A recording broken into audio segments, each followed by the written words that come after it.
like right wow with your bum, go like this. Sure. I'll do that. That's me. Most people did this. We looked around. If everybody else is doing it, I'll do it. And then some of you wrote wow with your bum like this. I'm not doing that. I'm far too cool. Okay. Now that we know each other so much better, because I do now, I observed very carefully. How many of you wake up in the morning, look in the mirror and kind of check out what's happened overnight? Like, what's happened here? The lines, extra spots, anybody do that? Just recently I had the privilege of touring around Australia to talk to the minds, which is 13 and 14-year-olds. My favourite group of people. I'm sorry, not you guys. 13 and 14-year-olds are my favourite. Because they haven't stopped dreaming, they still believe they can take on the world and win, and they're excited about life. And they're really smart. Anyway, so I'm starting this tour. I started in Townsville in Australia and went all the way around to Adelaide, so all the way around the east coast of Australia. I looked in the mirror in the morning. It's the first morning in Townsville. You know what you do? I've got a pimple! Yes! I've got a pimple! How many of you do that when you have a blemish on your face? Get all excited. Now, if you're 13 or 14, you probably wouldn't. But if you're 50, you should get very excited when you have pimples on your face. Why is that? Because it's another part of being young. I've got pimples and I'm 50. The reason why I was so excited was when I was 13, which is the group that I was going to talk to that day, I had a face full. You know those really ugly ones that get angry and they've got yellow bits on the end, that really ugly, pimply face. If you've been to Australia recently, the 20-cent coin in Australia is quite wide. I used to be able to put one of those in my front teeth and hold it there, and a big gap in my front teeth and bucky teeth. And I was fat. My brother's girlfriend told me that too, by the way. She said, hey, you're a bit fat. Which was the truth, by the way. She wasn't trying to hurt me, she was just telling me the truth. To put all of that into great perspective, at the end of one school day when I was 13 years of age, two girls came to me at the end of the day and I had a pile of paper. Now this will sound familiar to some of you who remember what it was like in a world before Facebook, but really not too much has changed. These two girls came to me with a pile of paper and said, Rowie, we've done a survey around the school, the entire school, and the survey was tick the box if you like Rowena and tick the box if you don't like Rowena. And does it sound familiar? Like? And they presented me with this pile of paper and said, Rowie, the whole school hates you. So when you're 13 and you've got pimples on your face, bucky teeth, and you've got a big bum, and the whole school hates you, what do you think you would do? What is the logical thing for a teenager to do? Went home, went into my bedroom, closed the door, and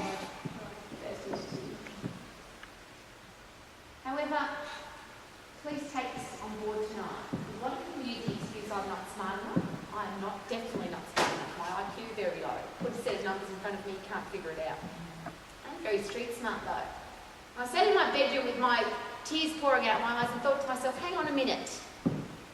Are those girls trying to make me happy or trying to hurt me? Happy or hurt me? Happy or hurt me? They're trying to hurt me. And what am I doing? Sitting in my bedroom crying. Who's winning this situation? Another thing that's interesting, I'm not particularly excited about winning, but I hate losing. Hate it. So I looked at myself in the mirror and I want to share this with you because you could do this today when you go home. You could do it tomorrow morning. Pulled my shoulders back, looked myself in the eye. I was 13 years of age and I said, no longer will anybody control how I feel. I will become a control freak of my emotions. As from this day forward, I will be a powerful, passionate, positive woman. I was 13. Got up the next morning. One of the things I was bullied about at school was the fact that I liked to dress nicely. My father taught me it was really important to dress well. And I used to get teased at school because I did my top buttoned up on my uniform and I used to wear my socks up high. I used to love my uniform. I was proud of it. So that morning I dressed myself even more proudly. Arrived at school, looked the two girls in the eye and went, "Hello." What were they expecting? Guess what they got? Powerful, passionate, positive woman. I don't, and this is just my opinion, I don't believe that that's genetic. I don't believe that you're given that as a gift. I believe that's a decision. You can decide to be weak or you can decide to be strong. And I'm just very privileged that I had those two girls come into my life who forced me to get stronger. I love the pair of them. Because what if they hadn't come along? I might still be a weak, wussy girl. Then this other really cool thing happened, and I love this room because the private boarding school I went to in Melbourne that my father sent me to become a lawyer. My daughter will become a lawyer. She'll get the education and she will become a lawyer. The school hall was very similar to this one, and it was a day where free water was coming out of the sky. Some of you may call that rain. It's free water out of the sky, particularly when you have tank water. So we couldn't do outdoor sport, which is good for me because I wasn't very good at sport. We came and did indoor sport. And some of you will be chronologically advanced enough to remember this. Two people walked into the school hall. The whole school was there ready to do indoor sport, yeah? These two people walked in. If you are a visual, you need to recognise how cool this is. The guy was wearing a full black unitard lycra. Red top socks and a red headband. The lady was wearing a red unitard, full lycra, black headband, black socks. The private school that I went to in Melbourne, it was against the law at my school to listen to rock music or to dance. I had been suspended twice for listening to Elton John. At my school, he was the devil incarnate, according to my school. These people came into our school sport, they put music in a tape deck. Steph, you probably don't remember what one of those is. Music came on, and the whole school started doing this with the lycra-clad people. Those of you who are more chronologically advanced may remember this as aerobics. Yes? I didn't know what it was. All I knew was that we were exercising to music, and it was fun. And I loved it. And here's the second point for this evening. I believe there's two significant moments in our lives. All of us only have two significant moments. You can argue with me if you want to, but this is my passionate belief. The first significant moment is the day we were born. If we weren't born, that's pretty significant, isn't it? The second significant moment is when we find out why. Some people never find out why they're born, they're existing, and they're dead, and that's it. But some of us are privileged enough to find out the reason we were born. And I found out when I was 13. I'm doing this to music. I'm having such a great time. I'm thinking to myself, these people are getting paid to do this. I could do this as a career. I could get paid to do this. Wow. So I went home to my father. My father spoke 7 languages fluently. I said to my dad, I'm not going to be a lawyer, I'm going to be a aerobic instructor. He swore at me in all 7 languages. And then I went to my school principal and I said, "Sir, how much do you pay most people to teach us aerobics?" He said, $30. I said, "I'll do it for 25." I was 13. Small challenge here, ladies. Those of you who ever thought I can't do that. Number 1, I didn't know how to teach aerobics. Number 2, the whole school hated me. These are very small challenges. Because when you're passionate about something and you know this is why you were put on the planet, you will overcome. Yes or no? So I learnt in 1 week from Jane Fonda some videos and some cassettes how to teach aerobics.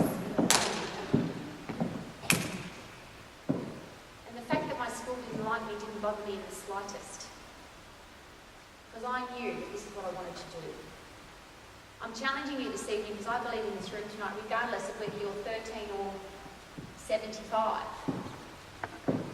that you know deep down inside why you were put on this planet. You know, when you were a little kid and somebody said to you, what do you want to be when you grow up?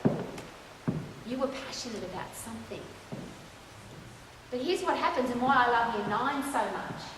They still believe. You should hear the difference between Year 9 and Year 10 because I talk to all groups. Year 9, I'm going to be a rock star, miss. And they believe it and they start singing. I say, great, sing me your favourite song, and they sing it. Year 10's 1 year later. What do you want to be when you grow up? Oh, I'd like to be a rock star, but I can't sing. I say, yes, of course, there's lots of rock stars who can't sing. It's not a challenge.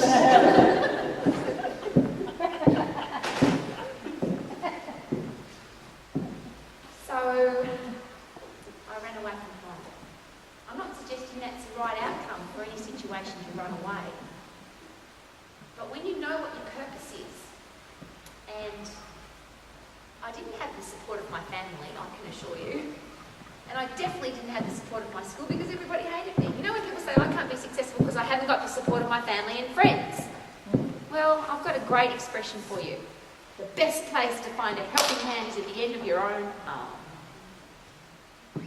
Make it happen. The whole world against you, you can still make it happen. I got on a train, moved to Sydney.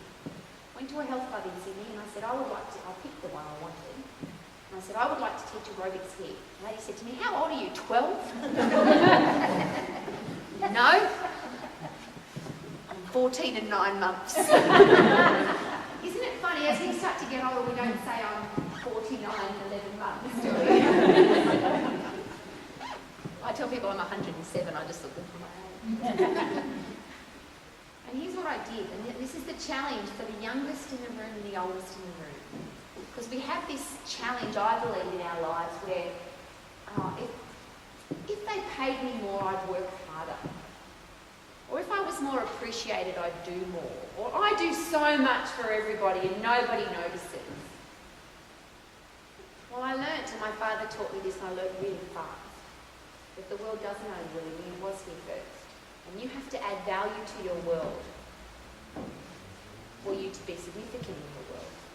So I said to this aerobic coordinator, you don't think I can teach aerobics? And there was no qualifications back then. Nobody had any. Like I wasn't qualified, but nobody else was either.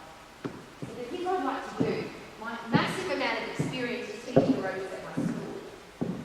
What I'd like to do is I'd like to teach classes here for free. Now did I have her attention? Because now we've got a bit of a win going on here. And I said, not only will I teach for free, but I'd like to teach the classes that nobody else wants to teach. School kids don't want to teach school kids. I'll do that. I'm still a school kid. And Sunday morning, 7 o'clock in the morning class, who's going to come to that class? And all I said was, we'll work out the average number of people that come to the classes that nobody wants to teach. Don't pay me any money. But if I bring one more person than the average number, please pay me $1 for each person.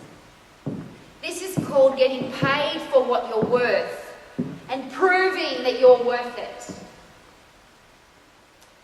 So she said, okay, you've got a deal, you can teach Sunday morning class. The average number of people that take Sunday morning class is 3. First morning I rock up, big happy smiley face, I've got my audio, my little tape ready, music ready. 3 people. How much money did you pay today? Nothing. Because I had to get 4 to earn $1. Nothing. But this is the thing that I think as human beings we might have forgotten, or it's not cruel. Make people feel special. So I don't know if you go to aerobic classes, but I'm asking you to expect this from your group exercise instructor. I learnt everybody's name. Not very hard, but it's only group exercise. But I called them by name during the class. I sent them a note after they left. In those days there was no database, there was no computers. There was a box of cards at the front desk and everyone had their name and their address and their telephone number. So I had an address and I sent them a handwritten note that said, thank you for coming to my class, please come next week. Please bring a friend. I asked the 3 people that came to my first class what their favourite music was, what their favourite drink was, and what their favourite snack was, lolly, chocolate, fruit, whatever. So I had to go and buy, you ready for this? I had to buy an album by Engelbert Humperdinck. You remember? Because one of the people in my class said to me that their favourite music was Engelbert Humperdinck. So I made a tape, and it's much easier now because we've got playlists, but I literally taped from record to audio tape a collection of the 3 people that came to my class, their favourite music. So for 1/3 of the class, we exercised to Engelbert Humperdinck. The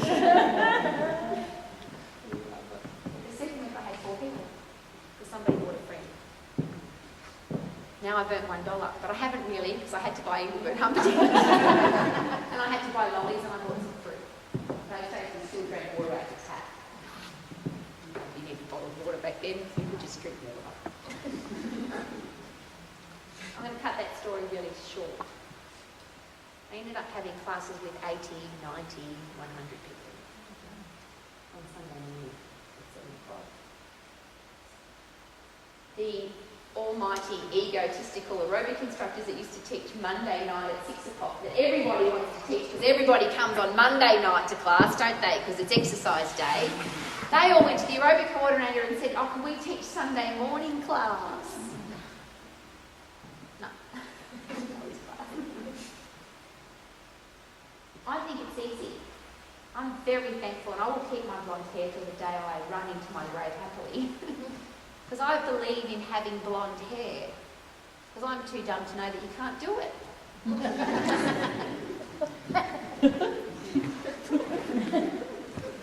I had this fantastic school teacher. We've all had one. When I go to big corporate events, I always ask this question, what do you remember most about school? And everybody says exactly the same thing. I don't say I learned some geography and I learned some history and I learned some English. Everybody says exactly the same thing. What do you remember most about school?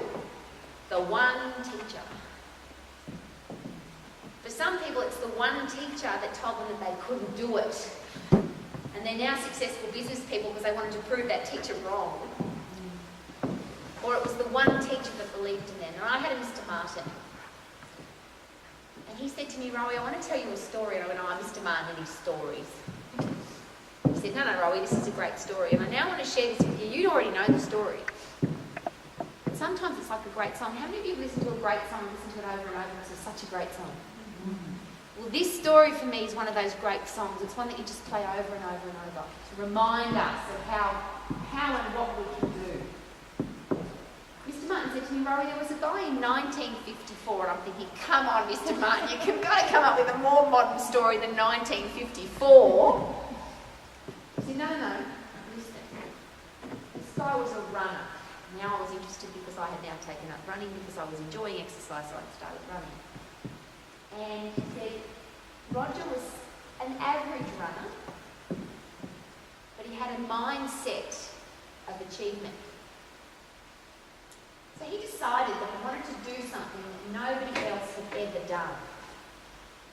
And I'm sharing that with you for a reason, because I'm sure some of you have thought, I'd like to do blah, blah, blah, and blah, blah, blah has already been done by somebody else. So if somebody else has done it, can you do it?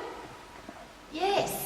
I love the people that say, I'm going to do blah, and nobody's ever done that before. Well, Roger said, I'm going to run under a 4-minute mile.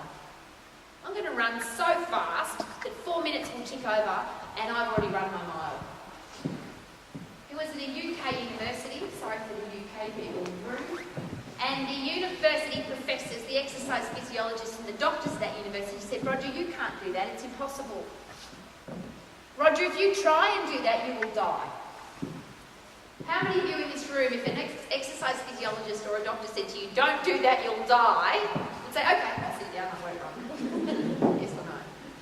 I think Roger had blonde hair, and if he didn't, he should have. Because he said, I love this expression, let's have a go anyway. Don't you love that? Let's have a go anyway. That's the rock stars that can't sing, by the way. Someone said, you can't sing, and they said, let's have a go anyway. We buy their music every day. So in May 1954, Roger Bannister went for a run. He ran under a 4-minute mile. The whole world said it was impossible. Nobody had ever done it before, and he did it. The word Roger has become my favourite swear word from Mr. Martin since year 10. When somebody says to me, "You can't do that," I just say this. I'm not rude anymore. I've learned to have good etiquette. I don't say it to their face. I used to do this. "Oh, Roger."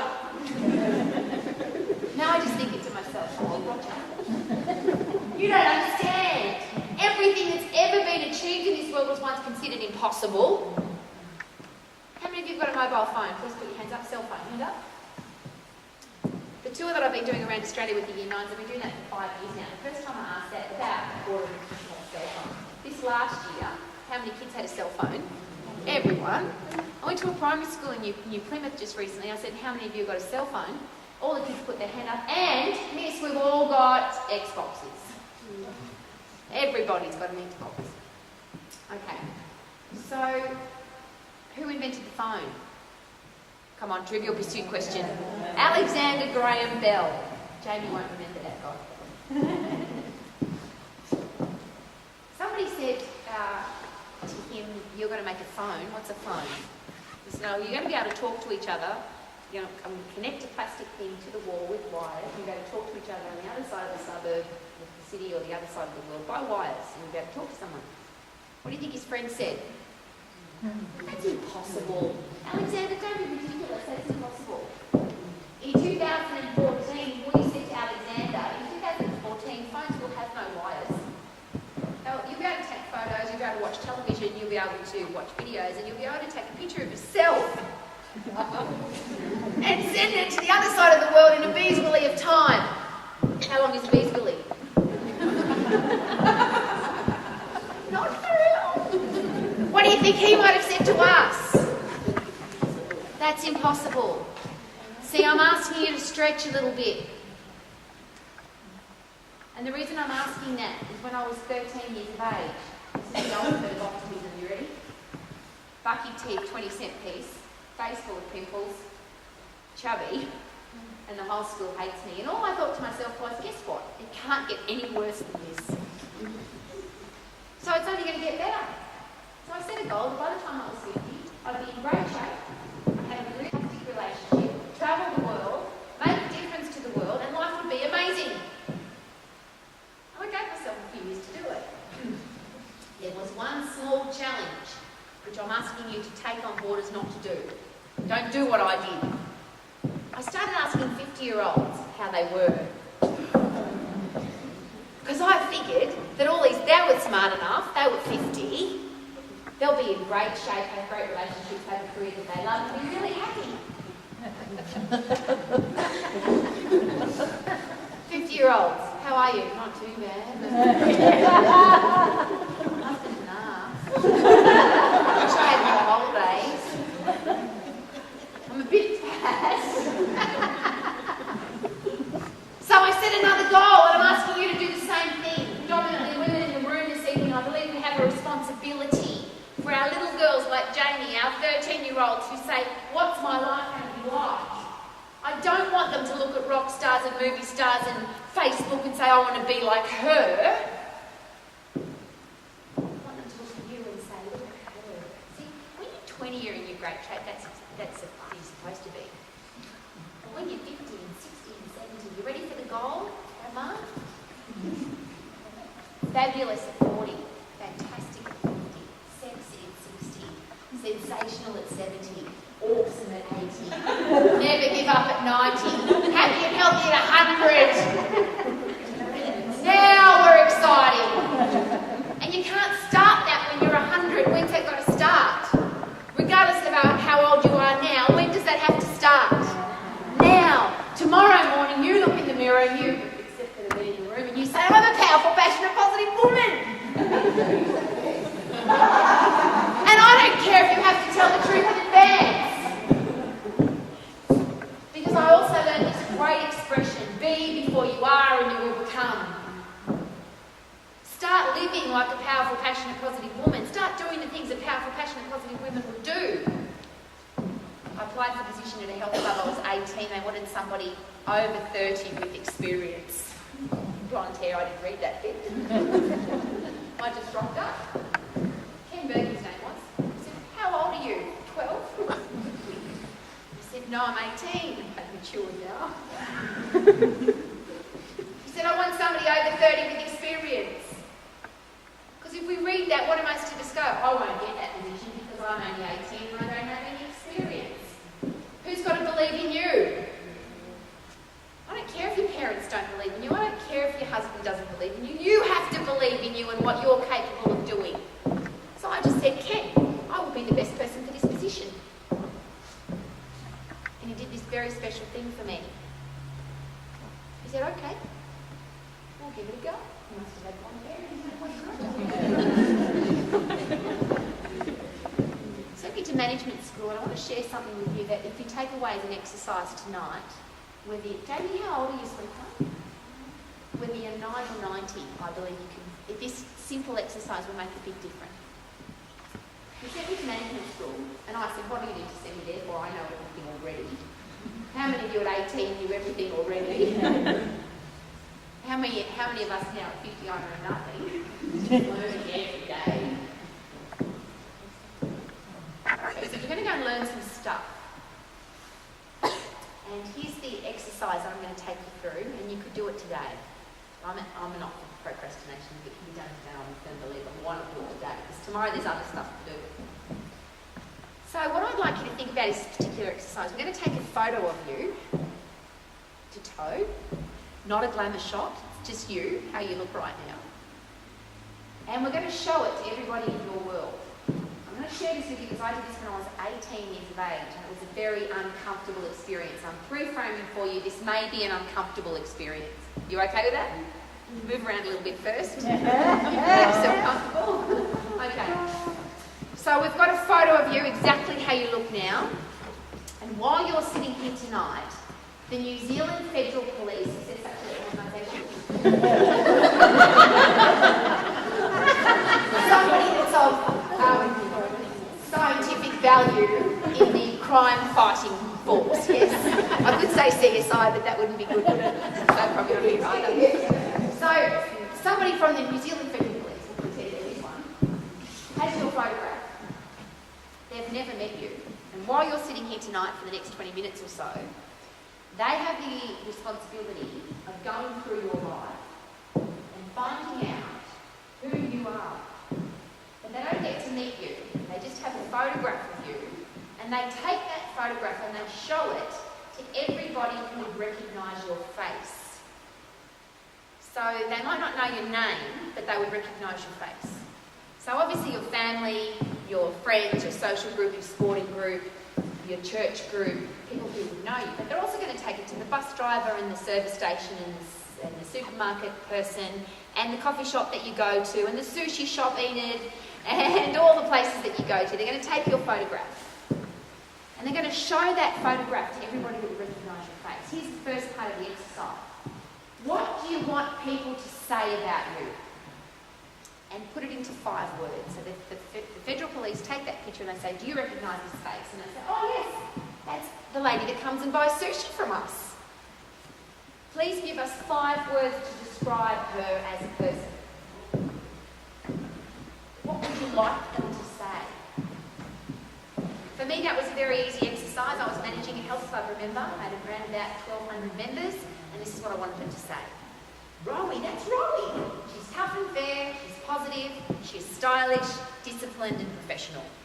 I knew what I wanted them to say about me. I wanted that to be my reputation.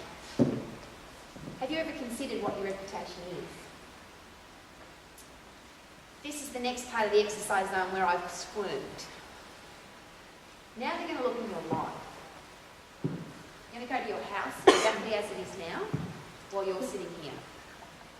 Exactly the way you've left it. You can see why I was squirming. They're going to, and however it is that you live, they're going to look at how you live. They're going to open the front door, they're going to have a look at the outside condition of the lawn and the garden and the paintwork and the letterbox. They're going to go inside, they're going to look at the carpet, they're going to look at the paint, they're going to go into your bedroom, open up your drawers, have a look at your undies, have a look at your socks. They're going to have a look at what kind of pillow you sleep on. You're going to go into your bathroom and see what kind of shampoo you use, whether you shave or wax. You're going to have a look at the condition of your toothbrush. They're going to go into the kitchen, open the third drawer. They're going to open the Tupperware drawer. They're going to go into your computer and have a look at the last 500 websites that you visited. They're going to have a look at your bank account. They're going to have a look at your CD collection, your Facebook friends, your magazines, your books, everything about your life. That's their mission, their exercise, and they have to come back and say, this is Rowena, and these are the 5 words that we will use to describe her as a person. Uh-oh! See, I wanted people to know me as tough and fair, stylish, disciplined and professional. In my fridge that day was a rotten banana and some green cordial. There's not, whether it's the Australian Federal Police or the New Zealand Federal Police, they're not going to look in that fridge and say a disciplined woman lives there. Or a stylish one for that matter. If someone comes into your house and it's 7 o'clock in the evening and your bed's not made from the morning, are they going to say a disciplined person lives there? If you describe yourself as a funny person and they go into your house and it's painted grey and you've got boring books and boring CDs and boring music and a boring life, because everyone says, no, she's really boring, are they going to say, oh, she's a fun lady? Just say no. If you've got undies in your drawer that are overstretched, got holes in and are really daggy, they're going to say a sexy woman lives here. Just as a quick side note, this is something, if you are a school teacher, please bear with me, but this is something I share with all school teachers. Do you remember the last hot date you had? Jamie will not remember. Does anybody remember the last hot date they had? Some of you may have to go back a very long time. Some of you it might have been last night. Think about the last hot date you had. Okay. You're getting ready for your hot date. What kind of undies did you put on? Or none at all? Come on, serious. It's a very serious question. How did you prepare yourself for your first date? Well, I said, this is a little bit boy and you see this, so I'm sure when you prepared for your last date, did you have a shower? Yeah. Yes, and? Put on my best boxer shorts. Smart toe pants. So you dressed well? Yeah. Yes. Did you shave and brush Did my your hair teeth? nice, brush my teeth, everything. Okay. Because you wanted to look your best, didn't you? So you met this fantastic person, you had a fantastic night, they got to see you boxer shorts. And it became an ongoing, cruel situation. You end up marrying this person. How long is it before you went on the date with sexy black G-string and before you're wearing white undies and go from there? Because it's comfortable. Yes? Well, my husband won't care if I wear these nice comfy undies. In these comfy undies. And then, I'm not sure if you've experienced this before, but a really nice way to find out how your relationship is going is when your husband starts wearing undies that have got brown marks on them. Because he would never have worn those on the first night, would he? See, some of us in our lives, this is a perfect analogy. Some of us live our whole lives with sexy undies on. Every day we treat it like it's an exciting new adventure, and we're excited about getting up because we've got a purpose. We put our best clothes on and our best face and our best attitude, and we go and attack the world, and we love what we do. It's like the first date every day. Then there's that group life we were talking about with riding around with the bottom. We're comfy. White undies. You know, I've got a job that pays the bills and a car that gets me from A to B, and we go on the average holiday once a year, and we've got enough money to get by, we've got a roof over our head, and life's okay. And then some people, it's time to throw the others away. Most of us in our career are like that, unfortunately. I use school teachers as an example. Some school teachers go to school every day and they're so passionate and excited about helping people become successful, they just love what they do. They're wearing their sexy undies to school every day. Some school teachers are very comfortable. They get 12 weeks holidays every year and they only have to work from 9 to 3 and that's all they work. And they're very comfortable in their job, and some school teachers should get those undies and resign because they're not excited and passionate about what they're doing anymore. What I'm asking you to do is not look at what anybody else is doing and not judge what anybody else is doing. Ask yourself, what am I doing? But more importantly, what example am I setting? I drove from the exercise. I ran past the school this morning, a lady was dropping the kids off to school. If you're here tonight, I saw you. She was unhappy. Now, she might have been happy on the inside, but she wasn't informing her face. How easy is it to inform your face? She had 3 little kids in the back of her car, and they didn't look very happy either, and she'd sit in the car like this. She might have listened to the radio, because often when you listen to the radio, that's how it makes you feel. Bad news, bad news, bad news, bad news. Maybe she was Facebooking looking at other people's bad news. And I'm thinking, those 3 little kids are going to school today. What if the teacher's had a bad day too, and the teacher rocks up with a grumpy look on their face? The kids are going to think that life is not exciting. What I'm asking you to do, not the person next to you and not your next door neighbour, you. What are you going to do to inspire our kids to have a life that is exciting and wow and amazing and they can be passionate about and get a purpose for? What are you doing when your kids say to you, I want to be a rock star? And you say, oh no, you can't sing. You're not smart enough to be a doctor. You won't get a high enough score to become an architecture person. That's what I hear from the kids. I want to be an architect, but my dad thinks I'm not smart enough. What's with that? I spend a lot of time in low socioeconomic schools where the kids are told constantly from a low socioeconomic area. You know, I say, hey, sweet pea, I'm from Campbelltown. Anybody know Campbelltown? Yeah. Like Logan. Yeah. It's like coming from South Auckland. You know how many kids from South Auckland have already said to me, I can't be successful because I'm from South Auckland. This is not true. This is what you say to that situation. Oh, Roger. Because it doesn't matter where you're from. If you decide that you have a passion and a purpose, you can make a difference. And I don't know tonight, because I'm looking around, by the way, I think you've gathered, I don't care if you don't like me. This is really important. Because one of the biggest things that holds women back, I believe, is we want everybody to like us. Facebook like, how many likes have I got? Here's an idea. Don't even look. Don't have one. Don't care. Doesn't matter who likes you. If the whole world likes you but you hate you, what happens? It only happened yesterday. I love that man. I've sat in the audience with Robbie Williams and laughed for 2 hours straight. When I walked out of there and my cheeks have hurt from how much I've laughed. Doesn't matter how much you make a difference to the world if you don't like who you are. I'm asking you to choose who you're going to be. Those 5 words that you decide, and I've connected mine to my hand because I often don't bring my notebook, but I always pull my hand. Tough and fair, positive, stylish, disciplined, professional. This is an easy way to live your life now. When you wake up in the morning, you think to yourself, will I do some exercise today? What does a disciplined person do? You don't have to make a decision. You don't sleep in. You just go, well, this is exercise. And you go, oh, will I make my bed today or won't I? Do stylish, disciplined people make their bed? Of course. Somebody asks you a question, tough and fair. Do you give them a wishy-washy answer or do you give them a tough and fair answer? When you've decided who you're going to be, and here's the question, have you decided? And then when you decide who you're going to be, guess what? It's easy. Be that person. Just be that person.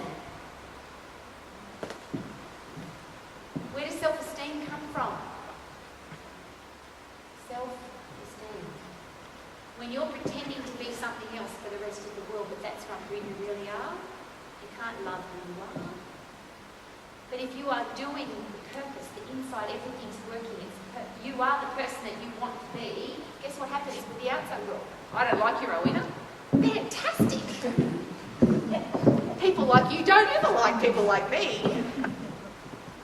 And then you can really make a difference. Bless you.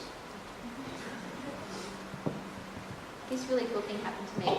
The day that I taught aerobics for my school, one of the best looking boys in the school was a wheelchair walker. Isn't it funny the things that you remember?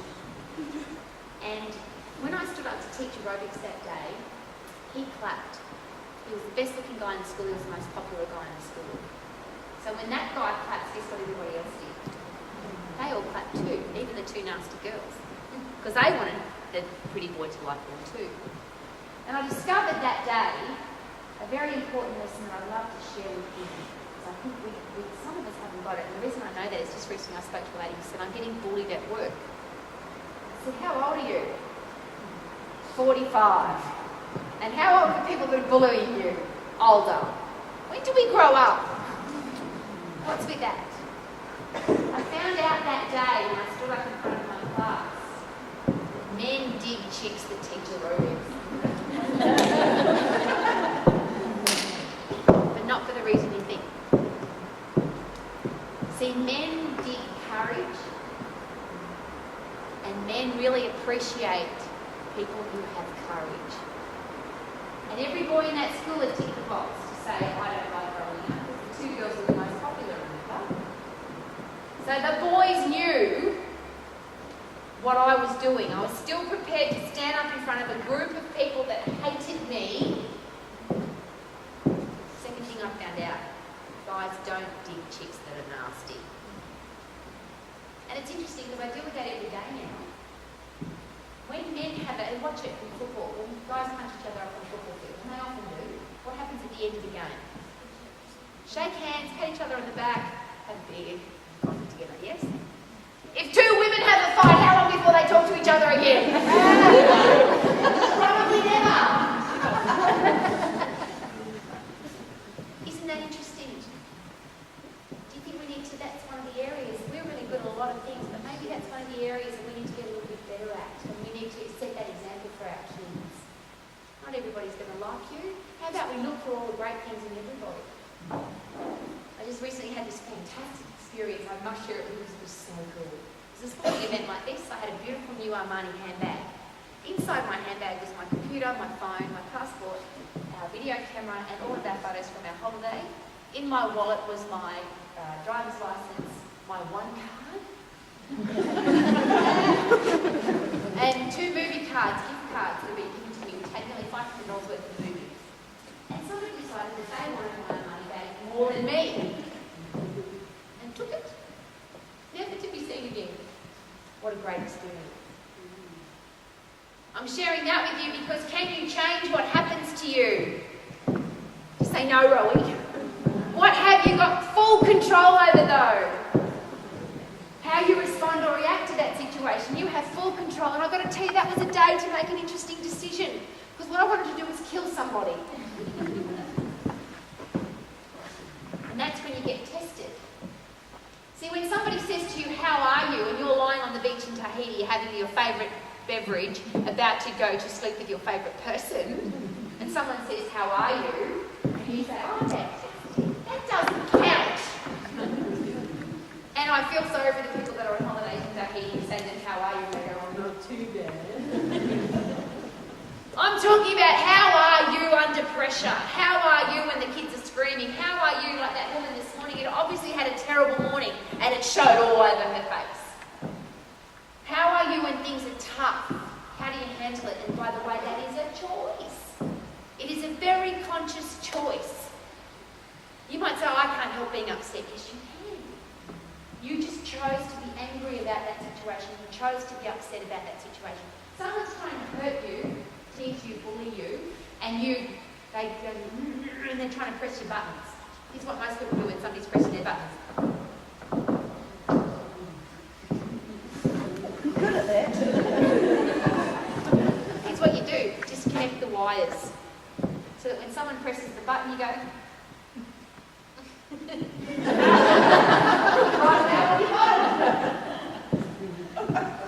Or say, Roger, and they don't know what you're talking about. Or they say, I don't like you, and you say, excellent. I don't like when people like you like me anyway. And smile. Some of you looking at me is like, it can't be that easy. It is. It's a simple choice. Here's what else is easy, and this is the most important message I would like you to please take away from this evening, because I'm on a mission. Absolute, everyday mission is exactly the same.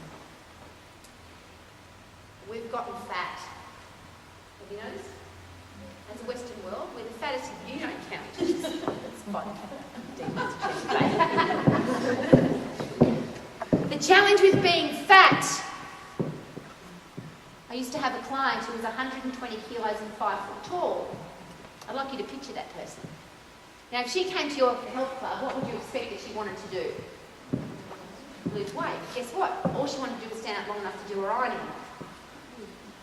I'm not here tonight to talk to you about having ripped, lean abdominals and being shredded for a bodybuilding competition. It's not what I'm here for. What I'm here tonight about is that you wake up every single day and jump out of bed with energy, enthusiasm and passion for your day, and you don't have a body that's holding you back. When you look in the mirror, you have to be happy with what you see. So here's the first thing before we go any further. I'm going to give you 5 tips to be healthy, fit and strong for a lifetime with no dieting. There's no book to sell you, there's no exercise plan, there's no program, there's nothing. For those of you who are concerned about what she's trying to sell us, there's nothing. You got it? Nothing. So you say to yourself, I wish I was thinner. This is stupid. Tomorrow you're going to look at that beautiful thing and you're going to say, this is the size of my arms. It is what it is. Isn't that fantastic? You can't change it tomorrow, but can you change it, the doona over the top, if you wanted to? Here's how I know. Let me ask you a simple question. Has anybody ever come into your house at night while you were sleeping, opened your mouth and forced food down your throat? Do you know I'm sick of hearing that? Oh, I don't know why I got fat. You're not that silly. And you can't say that stuff and let kids hear it. Because then there's a justification and an excuse. If I'm fat, I ate it. It's a very good thing to look in the mirror and say to yourself. That's called the truth. It's not in your genes. Your genes are just too tight.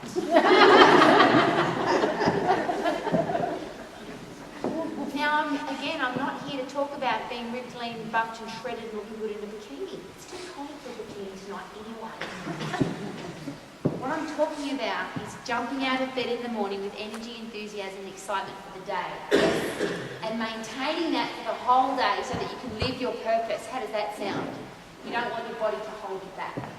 So the first one is what? Stand up straight. Doesn't cost any money. The next one, it's very complicated. Everybody stand up.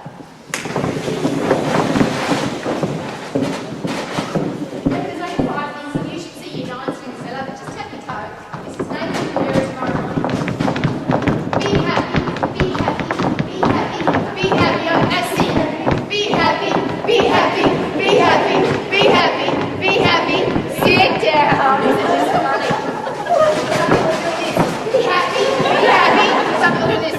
Be happy. That's okay. But you can't expect to have a happy, gorgeous, fantastic life if you sing Be Happy like this. You know why I know that? Here's a question. If we went around this room tonight and asked every single person, have you had tough things happen in your life, what would the answer be? Yes. And we wouldn't do it because there'd be so many horrible stories of terrible things that have happened to all of us, yes? Here's a question. Are there people in this world who have had really terrible things happen to them but they've become more powerful, stronger, tougher, better because of what happened to them, yes or no? Yes. And that's a choice, isn't it? So when you wake up tomorrow morning, you could say, I'm tired, I feel sick, I'm fat, my life's terrible. I wish it wasn't raining, I wish there wasn't so many cars on the road, I wish my husband wasn't an ass. Or you could say, be happy, be happy, be happy. And there's a reason for this. Psychology is incredibly important. See, your body doesn't control this, you do. You control what goes on in here. And you are now demanding of yourself something, aren't you? I don't like people to tell me what to do, obviously. But me telling me what to do, that's a different story. What am I doing when I look in the mirror and say, be happy? I'm demanding of myself something. And your brain doesn't understand where the information is coming from. It's just getting the right information. If you say, I'm tired, how will you feel? If you say, I'm happy, but I'm going a step further. Be happy, be happy, be happy. And the word that goes on the end there, which you don't have to add, is regardless. Regardless of how many people dislike me on Facebook. Is it dislike or unlike? I don't know. Why did she unlike me on Facebook? Who cares? She doesn't like you anymore. Who cares? Is that simple? Could you wake up tomorrow morning? I've got a really great song, you'll know it. Sing at the top of your voice. I feel good. Na na na na na na. I knew that I would now. Come on, sing with me. I feel good. Na na na na na na. I knew that I would now. Na na na na na na. So good. Yeah, yeah. So good. Woo! Think about the words. Think about them. It is a demand. I feel good. I knew that I would. Isn't it a great song? So you could wake up tomorrow morning and whine and complain and somebody will give you cheese for your wine. Or you can just be happy. It's a choice. Second. Ready? Got to stand up. Got to sing loud. But you can't start singing until you get what the words are, alright? Ready? There was my Australian accent. Alright? Ready? Drink more water till you've got clear wheeze. Drink more water till you've got clear wheeze. Drink more water till you've got clear wheeze. Drink more water till you've got clear wheeze. Drink more water till you've got clear wheeze. Drink more water till you've got clear wheeze. Drink more water till you've got clear wheeze. Woohoo!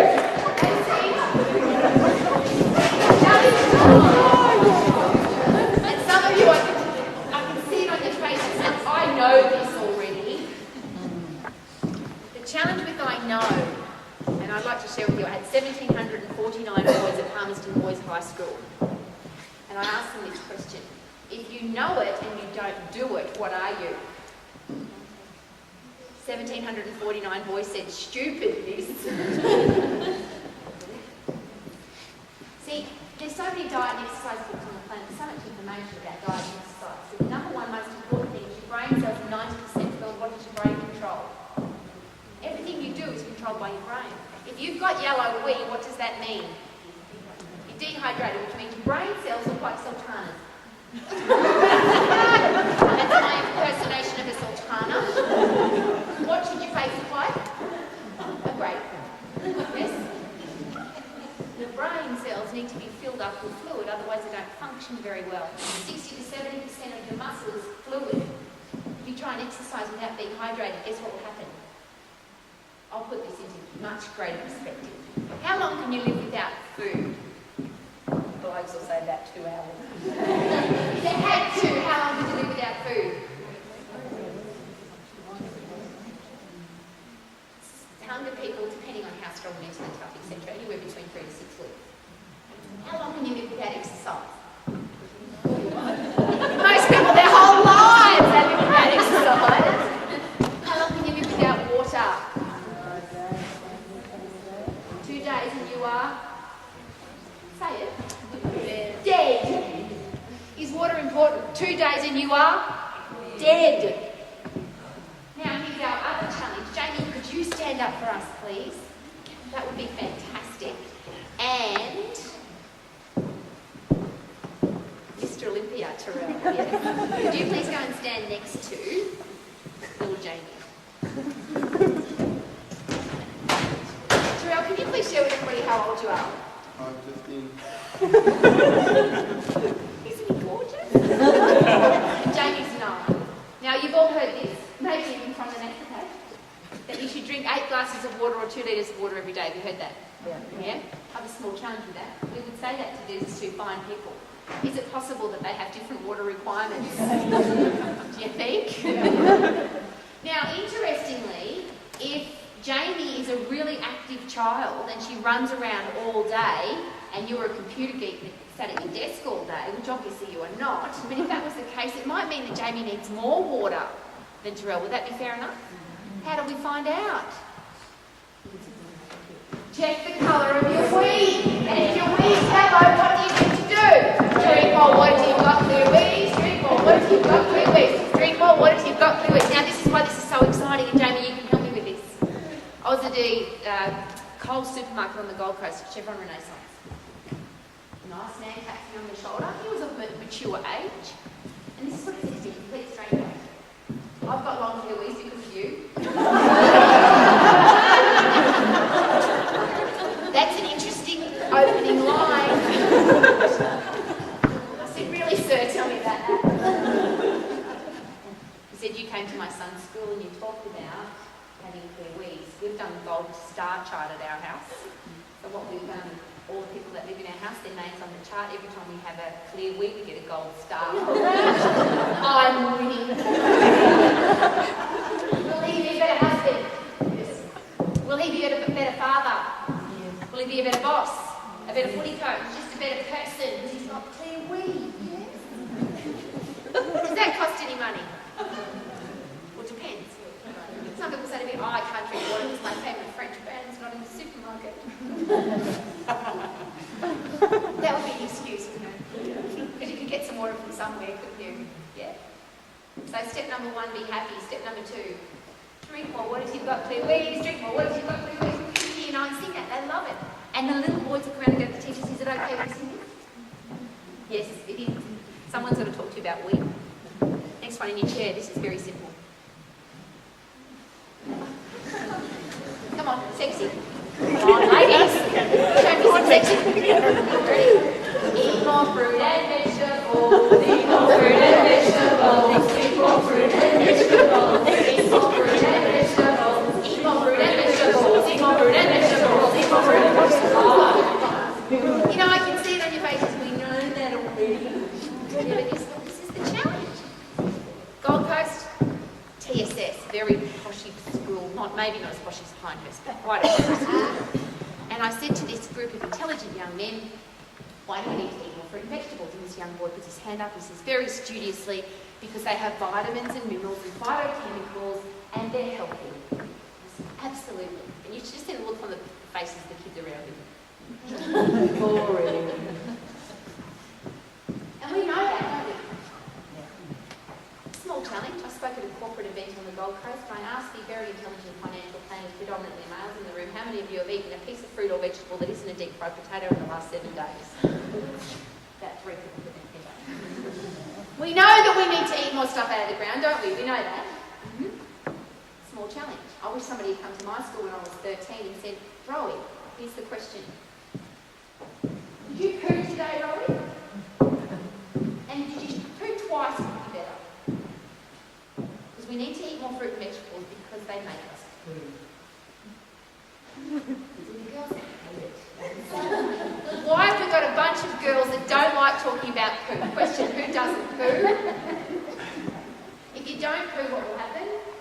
You'll die.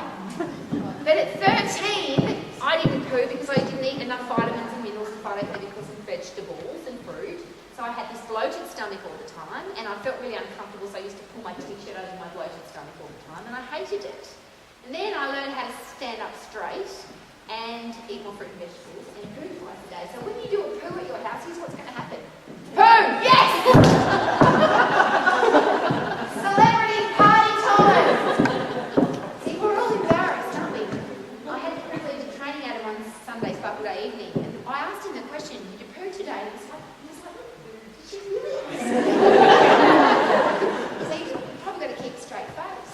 It's very important. You all have men in your life. Sons, fathers, husbands, friends, yes? Men that die of cancer, 1 in 3 men that die of cancer die of bowel or colon cancer. That's because they don't poo every day, and most importantly, it's got to slide out easily, and here's the noise. You ready? Woot! Jamie loves it. See, the kids don't get embarrassed. Ready to go? Woot! Because if you're doing this when you're number 2, this is not good. 2 times a day, slide out easily, you get a gold star. Wouldn't you set that up in your house? Wouldn't you? We have a phone application in process. If you smile or laugh, you press the button, you get a gold star. Well done, you've smiled. You have a long clear wee, press the button. You have a poo, press the button. Congratulations, you pooed. Well done. Could you make a commitment today to eat less stuff out of a bag, a packet, a box or a bag out of a building that has this on the outside? See, I'm not sure of your suburbs, but where I come from and everywhere I've been in the world, there is not a policeman outside one of those buildings. You know, when they block off the road and force you to go a certain direction? There's not someone outside those buildings stopping you from driving forward and making you go through the drive-through. That is a choice. Yeah. And I think it's a great choice. That little red fellow on television calls them sometimes foods. Food's fantastic. I love it. I love all food. But some foods are everyday foods and some foods are sometimes foods. That building is not an everyday food.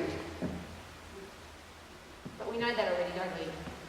So we're going to be happy. Sing, be happy, be happy, be happy. And drink more water if you've got clear wheeze. Drink more water if you've got clear wheeze. Drink more water if you've got clear wheeze. Eat more fruit and vegetables. Eat more fruit and vegetables. Eat more fruit and vegetables. And I have to share this with you because there's so many women in the room. Jamie, you'll have to work with this. Some husbands will say, I don't like to eat vegetables. Do they need to? So they poo, so they don't get bowel colon cancer. So what you're going to do is you're going to serve the vegetables. Eat more fruit and vegetables. Eat more fruit and vegetables. Yeah? Come on! This is exciting.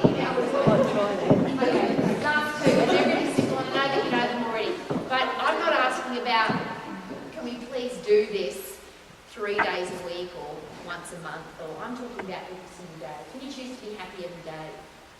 Should you have a clear wee every day? Should you have 2 poos that slide out easily every day? Say yes. Okay. The biggest swear word on the planet, I believe, and one of the biggest challenges we have, I call them inactivity diseases. Have you noticed we have some challenges with inactivity diseases? Coronary heart disease is an inactivity disease. Type 2 diabetes is an inactivity disease. If I'm overweight and I lose weight, if I've got type 2 diabetes, I lose weight, what will happen? It goes away. If you watch Biggest Loser, they all arrive with a form of type 2 diabetes or precursors to type 2 diabetes, and when they leave after they've lost weight, what's happened to their type 2 diabetes? It's gone, so is their coronary heart disease.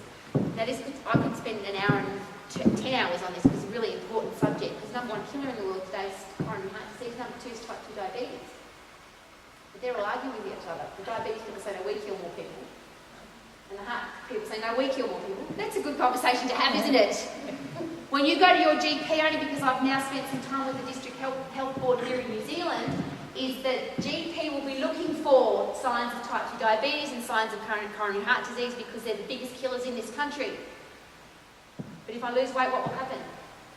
If I become active, isn't it amazing? So I have a challenge with that. Depression, it's in the news today. I'm not going to pretend that I understand that disease. What I do know is that when you are active and when you have purpose and you wake up every day with a reason to exist, and if you feel really grumpy, go for a run and see how you feel afterwards. If you feel really grumpy, do an exercise session and see how you feel afterwards. And all the research is showing that, by the way. We have I have a challenge with antidepressants. I go to schools where, I go to schools to talk at Mental Health Week for Year 10s. I said to the group career organiser for the school, why am I here in Year 10 to talk about mental health? She said, Rowena, because half of our kids are on antidepressants. The kids rock up, they Google what they want, they go to the doctor and say, I want this antidepressant. The reason I know that is a large practice in Palmerston North, the general manager of the practice shared with me, the challenge we've got, Rowie, is that our GP doesn't give it to them, they'll go to the one down the road who will. What's wrong with that picture? We are the mums, we are the females, we are the leaders in our community. Our kids cannot be doing that stuff. Active kids. Active kids, they disciplined kids, they feel good about themselves. And even it's not the complete answer, it's certainly part of the answer. So who's got to set the example? Guess who hasn't been? My profession. See, I'm part of the fitness profession. We've done it all wrong, haven't we, Angela? Angela does it all wrong. We've made it very complicated to exercise. If you go to the gym and ask 12 personal trainers, how do I lose weight, tone up, get fit, what information will you get? 12 different opinions. So what I'm about to share with you is not arguable, and this is what I had to do to present to the District Health Board. You have to present stuff that no one's going to argue with, because if the cardiologist doesn't agree with the nutritionist, doesn't agree with the personal trainer, doesn't agree with the orthopaedic surgeon, nothing happens, because they're all arguing about the detail. So nobody's suggesting, when I chat to those big groups and we sing, be happy, be happy, no one is suggesting that it would be better to be grumpy. The cardiologist does not say, you're much better if you've got coronary heart disease, for you to be upset. They're all saying, yes, attitude has everything. If you go into a major operation for coronary heart disease and you've got a positive attitude, you're much more likely to come out of it. Nobody disagrees with that.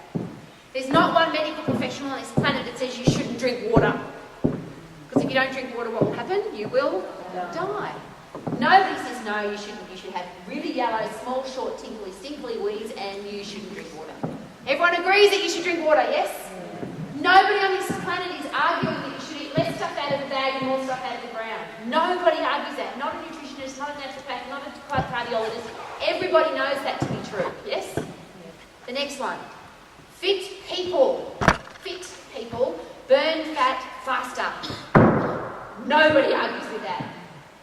Here's the challenge though. Our profession said it's not about being fit, it's about how long you can exercise for. So come and do this long 1 hour class. Because if you're not fit, how long is an hour? If somebody says get on this treadmill and have a jog on there or this bike for 30 minutes, how long does that feel like? Come on, tell the truth. Unless you're a super freak athlete, how long does 30 minutes on one of those machines feel like? Forever. And I think that they're making us fat. Oh, you ready for this? I went to the gym today and I walked on the treadmill for 30 minutes. How long did it feel like? 3 hours. 3 hours. Thank you. What's your name? Kristen. She's got it. So I walked for just within 30 minutes on the treadmill. You might feel like you burn 100 calories. You can watch it tick over on the machine if you want to. I worked out for 30 minutes. I deserve a little reward. Oh, I'm going to have a cake. So I burnt off 100 while I was walking, and then I put on 200 for my cake, which I probably wouldn't have had if I didn't go for my 30-minute walk. So now I'm going to the gym and I'm getting fatter. I'm just telling you the truth. I'm not talking to the elite athletes in the room who are already addicted to exercise. I'm talking to those of us who know we need to move more, but we don't because it's too hard, too long, too boring, too complicated. I want to make it as simple as possible.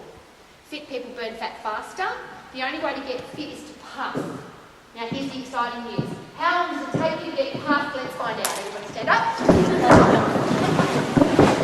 Now, I've heard this too many times now. I can't exercise because I've got the wrong clothes on. Who thinks that this might be the wrong clothes to exercise in?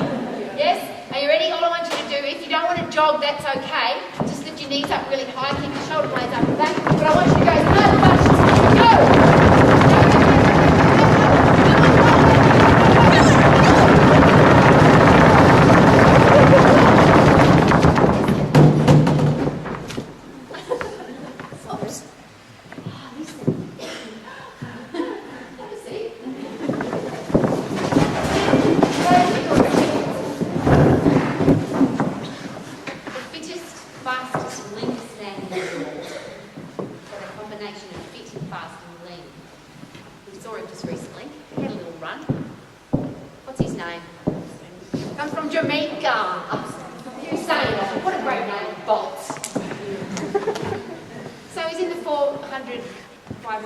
Relay. Did you see him running in the Commonwealth Games? Great run. Did he hold back? Do you think I might pace myself? You have to go for how long? 100 metres, which is about 10 seconds. And when he finished, what was he doing? 10 seconds. Now, those of you that love going to the gym, you love being fit, and you love exercising for hours, congratulations. But I started in the fitness profession when I was 13 and 10% of the population went to the gym. I've now been doing this for 30 years and still only 10% of people go to the gym. Nothing's changed. 90% of people don't do that. But we're fatter and sicker and weaker than we've ever been. This is really sad for me because my goal has been to get people healthy, fit and strong. But I made it too hard. I've killed people.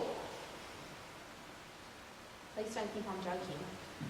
When I write an exercise program for somebody that's an hour long and they hate it, and they do it one time and the next day they either too sore to move or they were so bored that they hated it, are they coming back? So they don't come back. Maybe they're going to buy an ad Circle Pro the next day on television or they're going to do some other thing. But ultimately, if I'd given them a program that they could stick to for the rest of their life, they would still be doing it and they would be healthy, fit and strong, yes?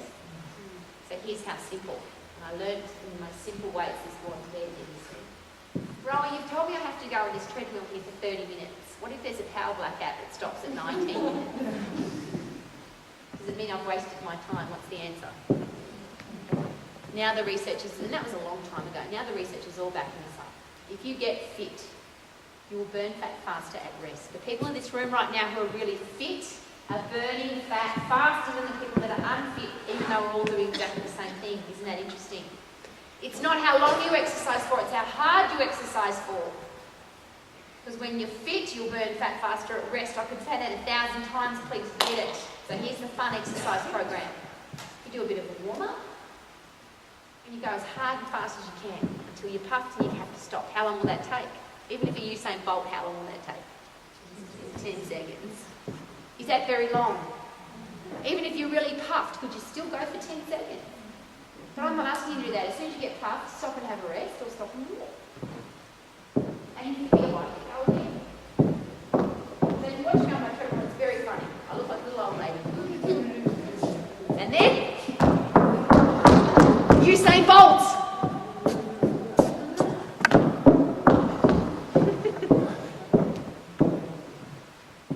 I'm asking you to think about this. Pick a weight, pick a size, pick an energy level that makes you feel fantastic and stay there for the rest of your life. It makes buying clothes so much easier. You can only do that when you get that fat thing under control, and the fat thing is under control when you're fit, and you only get fit by getting puffed. How does that sound? So I've picked 4. Get puffed 4 times a day. What have you learned today? You made a commitment, and the reason for 4 is this. We all brush our teeth. Just say, yes, Rowie, I brush my teeth.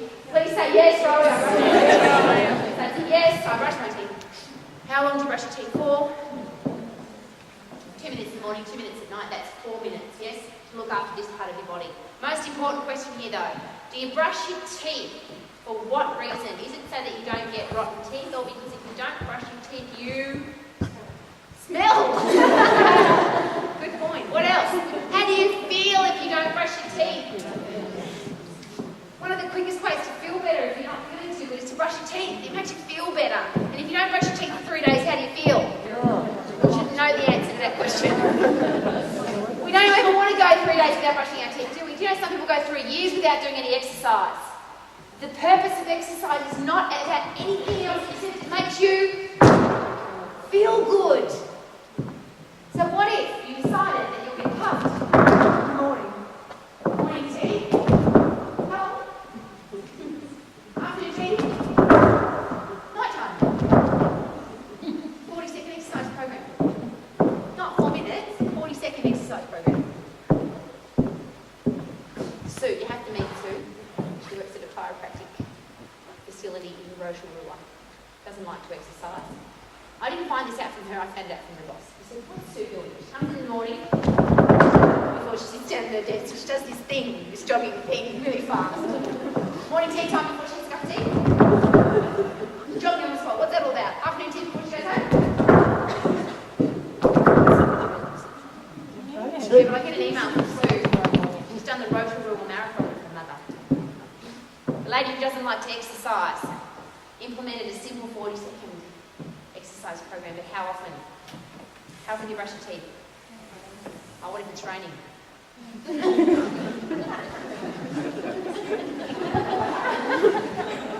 What if it's hot? What if your partner says, oh no, don't bother. Don't brush your teeth. But you still brush your teeth, don't you? Because it's part of your own personal respect. When do we teach our kids to start brushing their teeth? As soon as they get teeth. Oh, teeth need brushing, yes? What if we had that philosophy with our kids? You have a body, let's move it. Every day. Let's get it fit. So 4 times, ready? Get the sexiest puffing you can do. Go. How's it go? How good's that? So from the top, and then we've got 1 more to go. We're finishing. Go home. You ready? 3 times each. Be happy, be happy, be happy. And drink more water till you've got clear wheeze. Drink more water till you've got clear wheeze. Drink more water till you've got clear wheeze. Eat more fruit and vegetables. Eat more fruit and vegetables. Eat more fruit and vegetables. Oh, wow. Okay. Most controversial topic. I've got to be very careful because I've got a group of women. The men get this. Unfortunately, women, we don't get this. The last one is get strong. I know that you get that. we all have to be strong. Question, will there come a time in your life, if this hasn't already, that life will push you or aim to push you over? When you are strong, even if you fall down, what will you do? You'll get back up again. Will that be easier if you are physically strong? Is there a connection between being mentally strong and physically strong? Yes. Very quick story. One of my clients, I said, what do you want to train for? He said, I want to kill my husband. I said, that's an interesting requirement. Number one health and fitness goal, I want to kill my husband. But please share with me what that's left me for a younger woman. I feel yuck. I'm overweight, I'm old, I'm yucky, and I hate him and I want to kill him. I said, okay. Could we come up with some kind of picture that's a little bit different to that? A goal that you'd like to achieve? Yeah, I told you I want to kill my husband. No. She was an angry woman. Okay, can you provide me with a picture in your brain? Here's what she said. Some of you won't remember this. She said, I want to be able to do chin-ups like Linda Hamilton in Terminator 2. Anyone remember that scene? Now, interesting thing about chin-ups. Why do most women not do chin-ups or can't do chin-ups? Because they don't do chin-ups. I can't do chin-ups, I'm a woman. Have you heard that? I had a little girl at a primary school just outside New Plymouth, low socioeconomic school. She was 68 kilos and she was 8 years of age. She was sitting next to me. We talked about the importance of being strong. She's had a tough life. She's had some really horrible things happen to her in her life. She said, Miss, I can't do push-ups. I said, have you ever tried? She said, no. I said, well, let's have a go. The whole school was there. Lacey and I in front of the school. Down and up. Guess how many she did? 1! She did 1 full push-up. And I got the whole school to cheer. Yes! How do you think she felt? See, unfortunately, if she'd been to the gym and the kind of gym instructor that I used to be, I'd say you have to do 10 push-ups or don't bother. Do you reckon she could have if she wanted to do 10? And if she tried, she either would have hurt herself or she would have been so sore the next day that she wouldn't want to ever try again. But she did 1. How did she feel? Tomorrow, if she did 1.5, she's now 50% stronger. How's she starting to feel? My client, I put her straight on the chin-up bar. She did 1 because I helped her. But she walked out of the gym having done a chin-up. There came the day where she walked up to the bar.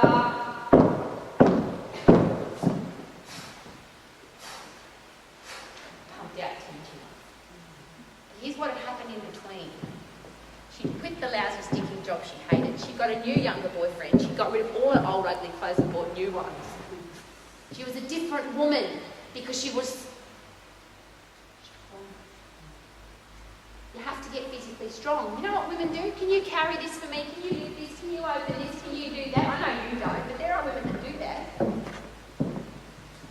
My husband offers to lift my bag for me. No! I'm going to carry my own bag. I want to get stronger. The challenge we've got, and this is the big challenge for the fitness professionals in the room today, particularly the gym owners and personal trainers, women say this, I don't want to lift weights, I'm going to get too big. News! Remember, I don't care if you don't like me, but this is the truth, straight down the line. That thing hanging down the back of your leg is not your gluteus maximus muscle. When you put your hand up in the air and that's flopping around, that is not your tricep muscle. When you talk about I want to have toned muscles, it's a ridiculous thing to say. The only thing that's untoned in this room is my singing voice. Muscles are never untoned. They're either weak or strong. They're weak or they're strong. And who gets to choose whether you have weak muscles or strong ones? I get to choose. And interestingly, even if you could put on muscle size like Mr. Olympia over here, how much food do you think that boy needs to eat to control that physique? He's got to eat a lot of food. And when you go to pinch the doona on his body, how much doona do you think you'll find?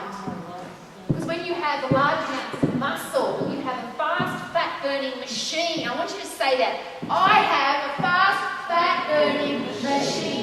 Does that sound good? Oh, come on.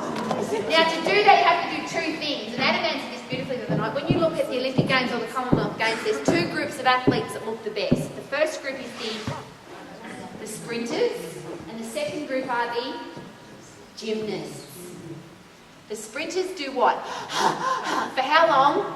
10 seconds, 20 seconds. And the gymnast is what? Themselves. For most people, yourself is the heaviest weight in your life. I weigh 65 kilos. I find this very funny. I watch women go to the gym who weigh 65 kilos and then carry a gym bag that weighs 10 kilos. And they do this with 5 kilogram dumbbells. They could lift their own body weight, which is 65 kilos. Muscles don't get stronger if you don't overload them. If you can lift 65 and you only lift 5, you are underloading, you are wasting your time. Please don't do that. The next thing that is absolutely ridiculous when people go to the gym. You ready?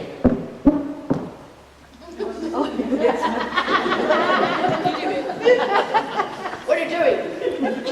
I'm burning fat off my leg. Really? What if you do one leg and not the other leg? What will happen? I have one fat leg, one thin leg. If that was the truth, if you could burn fat off a certain part of your body, women would all have very thin faces.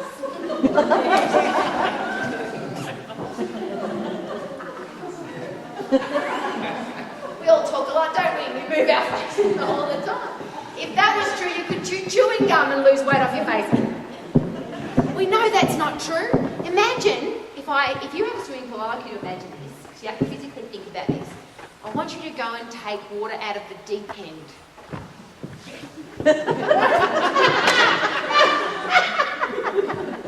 I'll translate. Rowie, I want you to help me lose fat off my ass. You have fat cells all over your whole body. When you get fitter, those fat cells open, the fat comes out and you burn it off. Fit people burn fat faster. You can't burn fat off one place in your body. We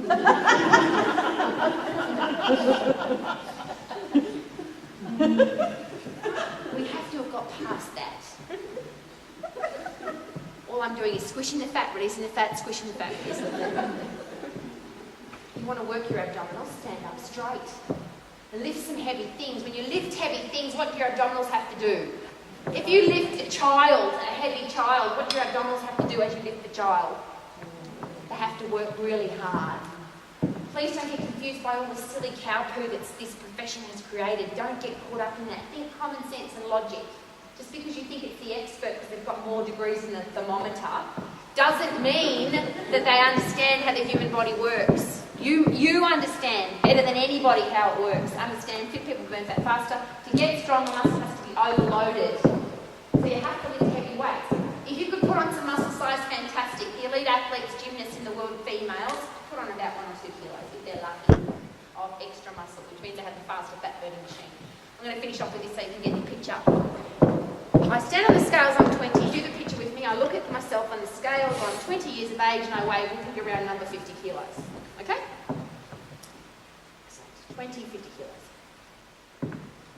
30, look at the scales, 50 kilos. 10 years I've gone and I haven't put on any weight, I still weigh 50 kilos. Is that good? Depends.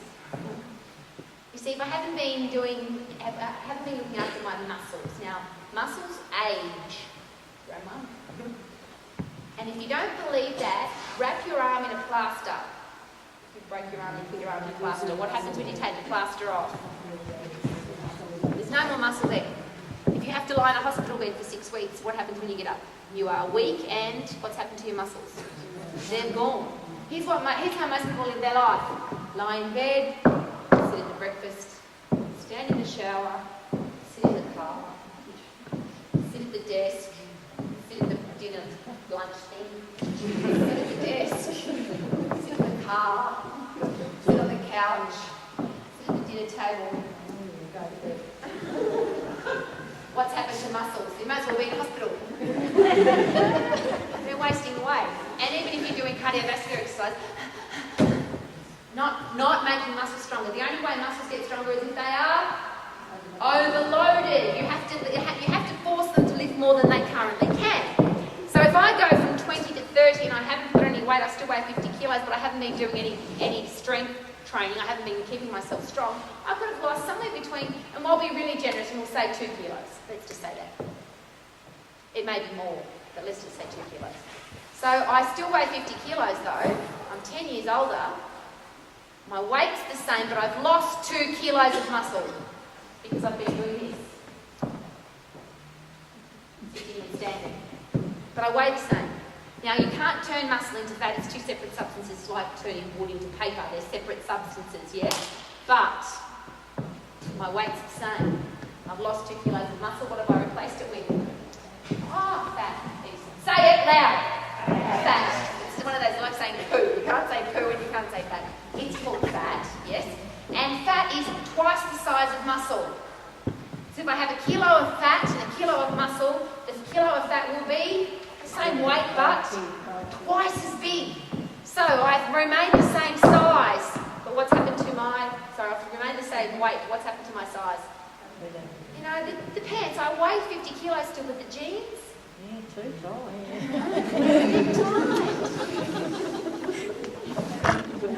Just because they fit, just because they zip doesn't mean they fit. Okay, 10 years, lost another 2 kilos, 4 kilos. So I still weigh 50 kilos. Most people don't go from 20 to 40 and still weigh 50 kilos, but let's just say that you did. But you've lost 4 kilos of muscle, you've replaced it with twice the size. And now the jeans have gone up another size. So you've gone from a size 10 to a size 12 to a size 14. You've gone from a V12 Bentley engine, burn on fuel, to a V8, to a V6. I'm now 50, I've got a 4-cylinder. I'm now 60, I've got a lawnmower engine. Doing what? Running around the same aerobic class, eating the same food, but I'm now size 16. What happened? Something as simple as I didn't invest a tiny bit of time with my muscles. A tiny bit of time. And here's how you can split up your body. You ready? There's some muscles that push, there's some muscles that pull, and there's this big group here called your legs. Here's a really good one. People who can't go to the gym, and tonight we're going to give stuff away so you can go to the gym and you can go to a personal trainer. But let's just say you don't have time. Let's just use that as an excuse. I'm travelling, I haven't got time to go to the gym. Here's my question. Do you have a floor? Unless you live in space, do you have a floor? Yes. And how much do you weigh? Just pick the number. Tell the truth in advance if you have to. You might not look for a little while. What am I lifting? 65.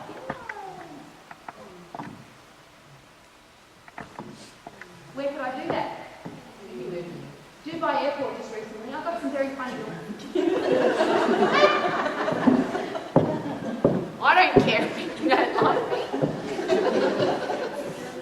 I just really appropriately, if I take this jacket, this belt off, underneath I have a merino, because you guys didn't teach me about merinos for 4 years, I froze in New Zealand. Now I'm not cold anymore.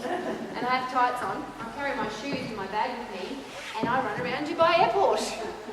And people take pictures, laugh and tell jokes about the funny lady who's running around the airport. And I say to myself, I am not going to turn this fat-burning machine into a 4-cylinder because you're laughing at me. I choose to remain healthy, fit and strong, so I will be sexy at 60, sensational at 70, awesome at 80, never give up at 90, and happy and healthy at 100. And here's my favourite story. A guy ran a marathon when he was 100 years of age. 100! He ran a marathon. Not the best part of the story. He beat 5 people. 5 people went to get home and say, "We're marathon."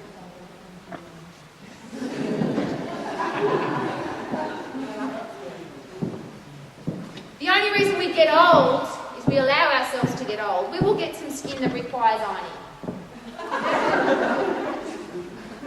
But that is the only part that you need to get old. You can keep doing whatever it is that you want to do, and my favourite expression is fit for what? How about fit for skiing when you're 100, fit for running when you're 100, fit for playing with your great grandkids when you're 100? Have a life that's worth living, because I'd rather be dead than rattling around with pills and tubes in my nose when I'm 100. That's not living. I'm talking about being happy, healthy, fit and strong for a lifetime. Everybody stand up, let's wrap all of that up. The last one is be strong. Overload your muscles so that you get strong. So,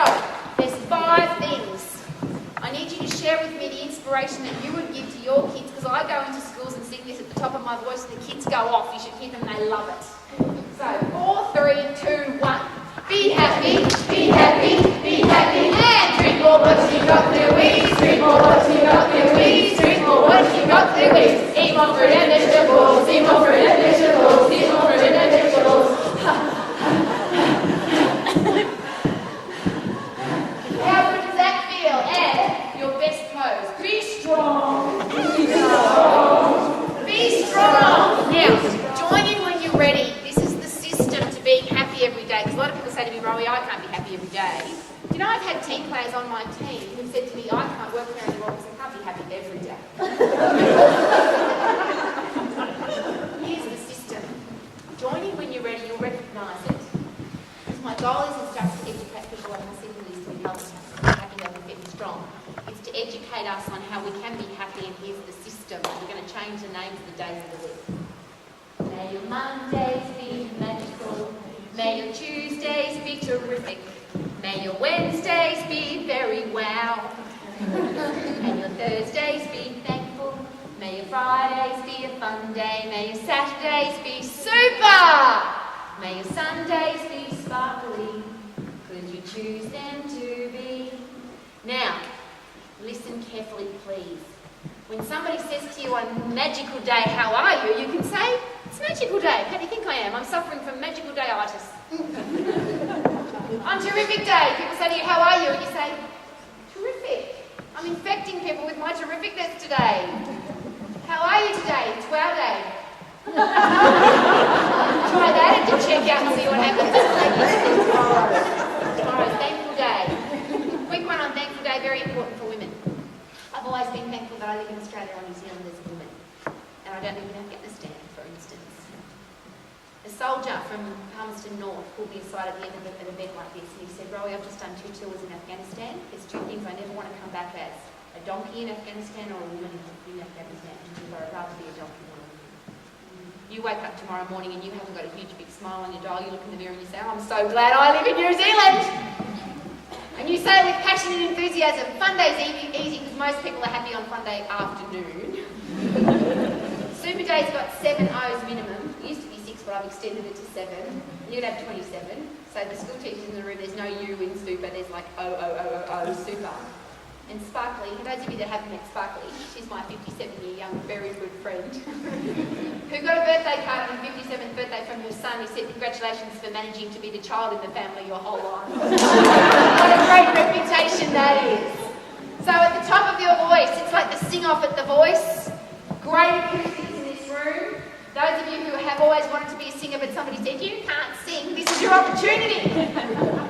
4, 3, 2, 1. May your Mondays be magical, may your Tuesdays be terrific, may your Wednesdays be very wow, and your Thursdays be thankful, may your Fridays be a fun day, may your Saturdays be super, may your Sundays be sparkly, could you choose them to be? Now we're going to do the rap bit. From start to finish, we do 3 of each of the 5 ways to get happy, healthy, fit and strong, and 2 days of the week we'll wrap it up. Are you ready? So it's going to be fast, so you know it now. Ready? Be happy, be happy, be happy, and drink more what you got Louise. Drink more what you got Louise. Drink more what you got Louise. Eat more fruit and vegetables. Eat more fruit and vegetables. Eat more fruit and vegetables. Be strong, be strong, be strong, and may your Mondays be magical, may your Tuesdays be terrific, may your Wednesdays be very wow, and your Thursdays be thankful, may your Fridays be a fun day, may your Saturdays be super, may your Sundays be sparkly, could you choose them to be? Thank you so much for coming tonight, and please make happy, healthy, fit and strong simple for everybody in your life.